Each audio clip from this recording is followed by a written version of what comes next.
Hi, welcome. So we'll continue discussing the deeper aspect of Git branching in this lecture as well. It's important to understand that branches are just pointers to commits. Now let me illustrate it with the help of a diagram. Now in this diagram you can see a Git repository with a master branch. Now let's create a branch.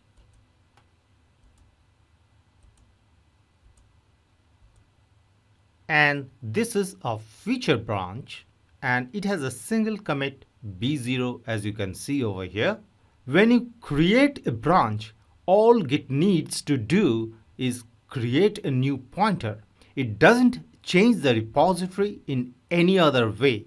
The repository history remains unchanged. All you get is a new pointer to the current commit, and this pointer is called branch. An important point that you should remember is a branch is not a container for commits.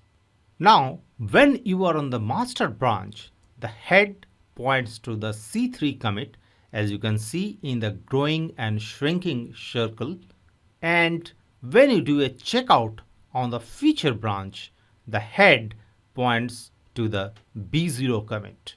As you can see, the expanding and shrinking circle. I'll show on the command line this switching of head as you switch branches.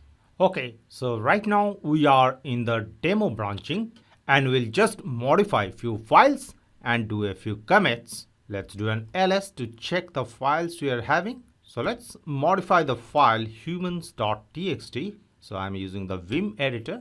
You can use the Sublime text editor if you'd like. Press I key to insert and we'll just insert a single line over here, insert a comment. It's a simple comment and we are good. Humans. Press escape key :WQ to quit and save, and let's do an express commit using the git commit command, git commit -am, and let's just name it with a simple commit message good humans. Press enter and the commit is done. Let's just modify another file. So we have the robots.txt. Press I key to insert and I just add a comment. Robots are going to change the face of life in near future. Press escape key :WQ to quit and save, and let's do an express commit. I retrieve our earlier command and let's modify the commit message with a simple commit message robots changing life. Press enter and the commit is done. Let's check the commit history using git log --1 line.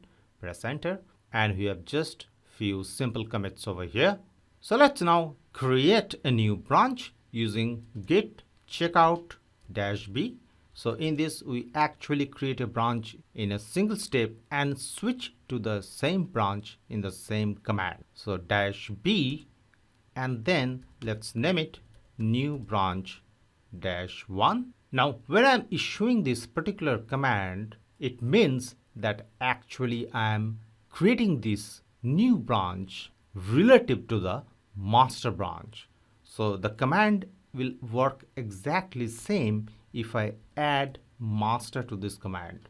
Of course, there is a space here. So this entire command means that I am creating the branch new branch 1 based on the master branch. Press enter. So you have switched to the new branch 1 and let's do a git log --1 line. Press enter and you can see we have the same 3 commits over here. Since when you do create a branch, that particular branch inherits the commit history from its parent branch. So here the new branch 1 parent branch is the master. So that you can compare it better, I'll just do a checkout into the master branch and then I will issue the git log --1 line command once again. So here you can see the commit history of the new branch 1 is same as the commit history of the master branch, since new branch 1 has been created based on the master branch. Now let's clear the screen. Now I'll switch to the new branch once again, press enter, and I'll just commit the file humans.txt. After making some change, press I key to insert, press enter. I'll add a comment. Since this is humans file, I just add this comment: we are responsible for creating a good society. Press escape key :WQ to quit and save. So let's do an express commit. So I retrieve an earlier commit command using the arrow key, and I'll modify this commit message appropriately. So the commit message is humans for good society. Press enter, and let's clear the screen, and let's do a git log -- one line to check the commit history.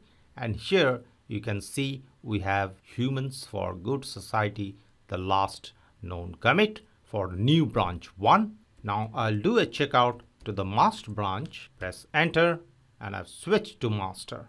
Now it is not necessary that we always need to create a branch of the master branch.